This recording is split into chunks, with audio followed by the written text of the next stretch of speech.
You're listening to the ESO Network, your station for all things geek.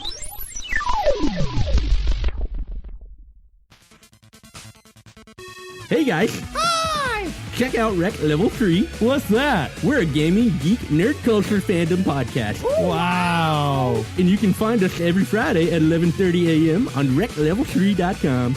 Yay!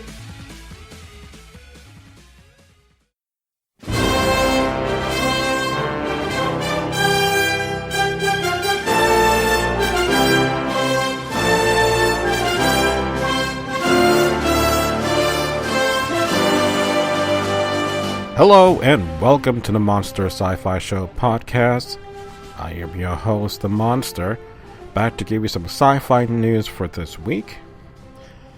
So, before we get to big three topics, did you get your Pokemon Go app downloaded?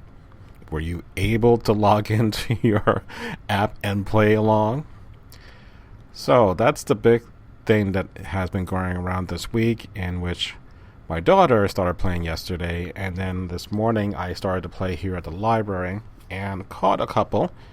And I actually have a gym here, but I can't access it until I get to level 5. And right now I am only at level 3. So it's a very interesting app to play, which is basically a combination of augmented reality and using geocaching or your GPS signal from your phone, in which you merge the real world with looking for these Pokemon monsters. So, being that's really popular, people just can't log in, and the servers are already pushed to capacity, so that seems to be a problem. But there are other things that are going on that are just as problematic with this app. So, if you happen to be somewhere in the land of Dairy Queen, where they don't treat you right, there was a sign that someone posted saying that if you're looking for Pokemon monsters, don't come in here. It is only for paying customers. So that's kind of a downer to find out that people are using that tone for something that's actually quite fun. The other situation that I've seen or heard, skateboarder was trying to catch one and unfortunately injured himself in the process. Or idiots are driving and recording themselves while trying to catch a Pokemon ball. So that's too many things going on at the exact same time. Another woman, I think in Wyoming, stumbled upon a dead body while playing the game, which is like, I don't want to catch all of them, just the ones that are still alive. But that's kind of creepy to come across that.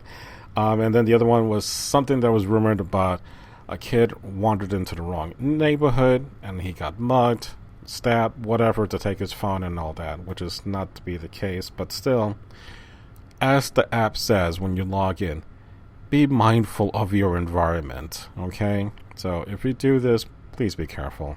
Alright, the other thing that I want to talk about before I go into the big three was Hulu and the Russo brothers are planning to remake The Warriors. It's the Walter Hill 1979, I believe, movie that came out, telling the tale of the Warriors in a mass meeting with all the other gangs from New York, in which it was going to be this collective union, and the gang leader that was going to take over everybody was assassinated, and the Warriors were blamed for it. So, being that they were from Coney Island, they had to make their way up from the Bronx all the way down to Coney Island. And along the way, they had to fight multiple gangs, they had to fight police, and so forth. So, being that this is really New York in its ugliest form, I don't know how it's going to be done in an updated version. I do like the Russo brothers, considering they just did Civil War, and they did Winter Soldier, and they haven't done production yet for the Avengers Infinity War Parts 1 and 2, but from what I've been hearing, their thought process and their ideas, I think it could work. However, I don't know about it as a series. How long can this go on? In a place of an hour and a half, you could manage to do enough, but if it's going to be prolonged and it's going to be all in one night, There's going to be like episodes 125th Street down to 110th Street, just 15 blocks long, and just have whatever action in there and just track along slowly through the night. I don't know. I'm kind of curious. I want to see what they do. But again, The Warriors is a great movie. If you've not checked it out, I highly recommend that to you. Alright, so we got Tomb Raider that's being rebooted. So we're not going to see Angelina Jolie like we've seen in the first one and the Cradle of Life, the sequel. But we're going to get Alicia Vikander, who was in Ex Machina, which finally, thank you, Mr. Gene, finally got to see on Amazon this past week. I was really tired from the holidays, but I was still kind of, not stressed out, but it was just kind of like, I just wanted to watch something, and this kind of fit the bill. And oh my god, I really have a crush on Alicia. Not that the fact that she was naked, and I'm not talking about naked, I'm just talking about the fact that she was see-through naked. Like certain body parts, her legs, her arms to midriff. If you look at that movie, unbelievable visual effects. I was just so impressed by that. And then of course, her mannerisms and her portrait of that AI being self-realized was just perfect. So I can see why Alicia would be cast for this, because based on the latest Laura I was going to say Laura Palmer, the Laura Croft property, it's completely different from the earlier versions that we had last century, practically. So she looks more and fits the part of the newer version of Laura, and I'm fine with that. So my only question is, when they're going to do this? Well, we do have a date, which is going to be March 16th, 2018. So we still have a couple of years away to go. But considering what I've seen already from her in Ex Machina, I really, really cannot wait to see this happen. All right. The other thing, Constantine, back for season 2, back from the dead. I don't know. And it's killing me because this past week there was news from Matt Ryan that retweeted something that the CW Seed, which is the CW channels or CW's streaming service, and they're streaming Constantine season 1, all the episodes for free. So why are they doing this, considering that this was distributed before by NBC, which didn't pick it up for season 2? It is a DC property, and if you've been following the news, the CW had just picked up Supergirl. So you have Arrow, you have Flash, you have Legends of Tomorrow, and now Supergirl, because CBS didn't want to carry it. So what's the beat of Constantine? Well, CBS, again, the parent company of the CW is now airing or doing the streaming of Supergirl episodes starting August 1st. So if they're doing that, and we have Supergirl for season 2, doesn't it seem kind of weird that we haven't heard anything about Constantine season 2? Are we going to have Constantine in his own show?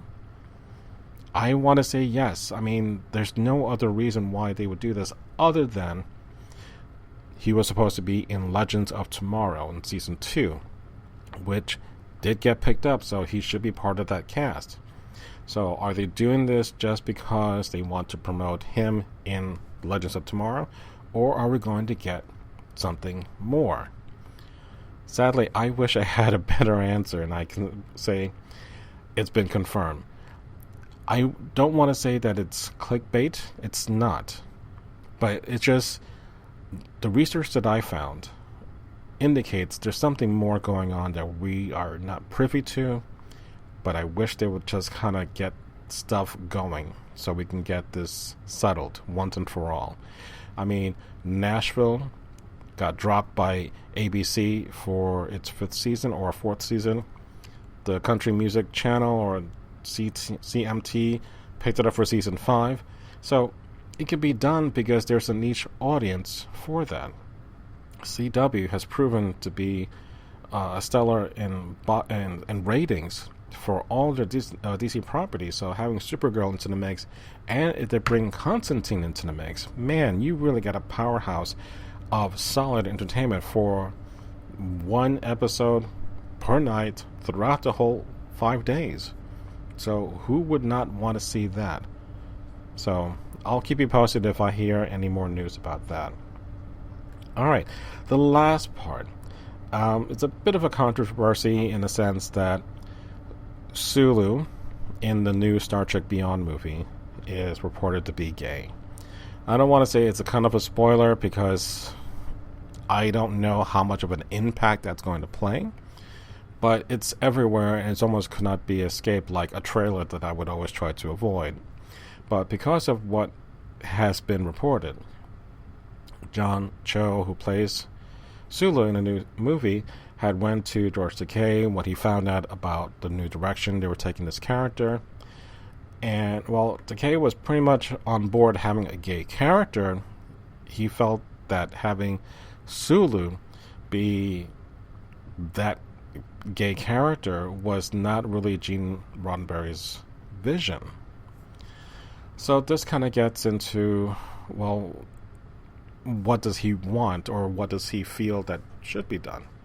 Well, according to him, it was that there should be a gay character on board the Enterprise, but we're not going to know who that person is, or it's not a major character. But a lot of people also feel, just like myself, that's going to be pretty much a red shirt. And I bring that up because on TV, there have been a lot of LGBT characters that have been in love with members of their own sex, or whoever they're in love with, only to be killed off constantly. Like, a lot to be considered a problem. So, if they do this to Sulu, Sulu is a major character. He's not a red shirt.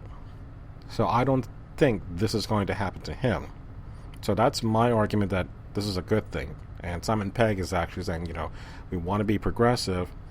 And Zachary Quinto had talked about that it's kind of established now because of this new timeline in 2009 that Sulu can be gay. So Zachary was kind of disappointed that George didn't support it, but I understand Zachary's point. Now, having said that, and I did a little more research about George Takei, he, back in the original series, he did approach Roddenberry about having a gay character while the series was going on. And at this time, in 1968, they did that interracial kiss between Kirk and Uhura in Plato's Stepchildren, Season 3, and how the ratings went down from that point on. There have been blackouts in the South to air that program. So even though George was in the closet at that time, he did want to see a gay character. So it's interesting that even back then that he was still supportive of that, but unfortunately we don't see that same kind of support from him. So I understand George's point, and I understand everyone else's point here. I wanted to bring up also another point that I found on Facebook. There is a gentleman named Jameson who is a Facebook buddy. He also has a blog called thedailypop.wordpress.com. I wanted to give a little shout out to him, as I'm going to be using his quote. He wrote, "I'm going to just accept that the intention was sound, but just as Takei put it, flipping a switch to make Sulu gay isn't progressive. It is also not the real Sulu from the classic series. Like DC did with Green Lantern, they introduced an alternate reality where it's okay to have a gay hero. The upshot is that people who don't care about the continuity or mythology may identify with a heroic sci-fi character. So while it deters from Gene Roddenberry's vision, it results in a progressive message. So that's a mind bender I can live with."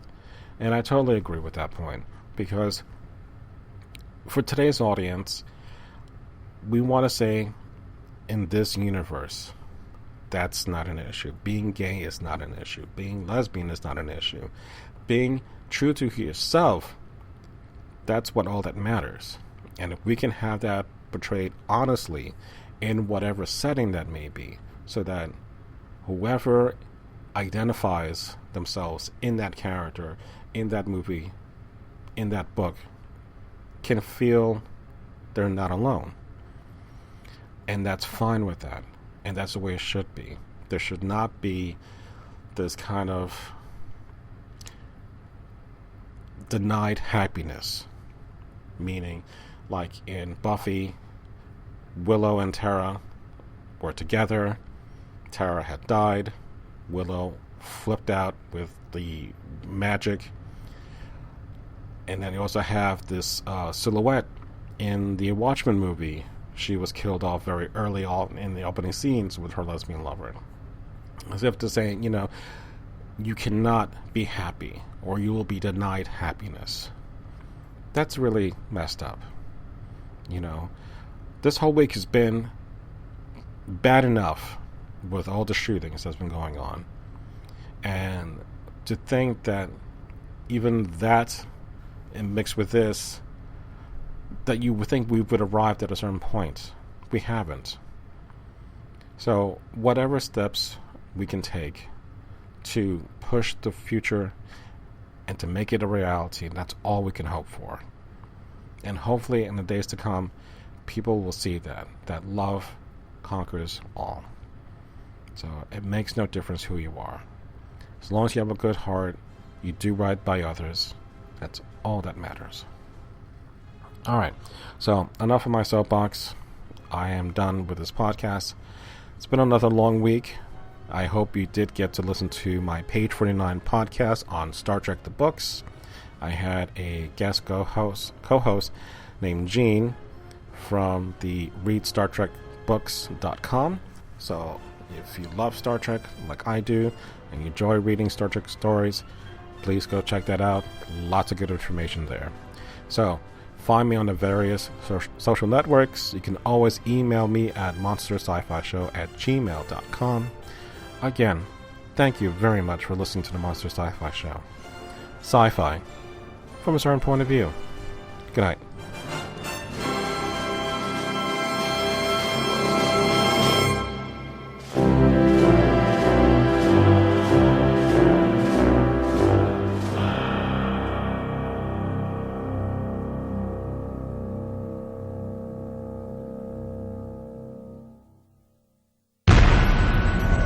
This has been a broadcast of the ESO Network, your station for all things geek, classic, current, and beyond. Be part of the crew at ESONetwork.com.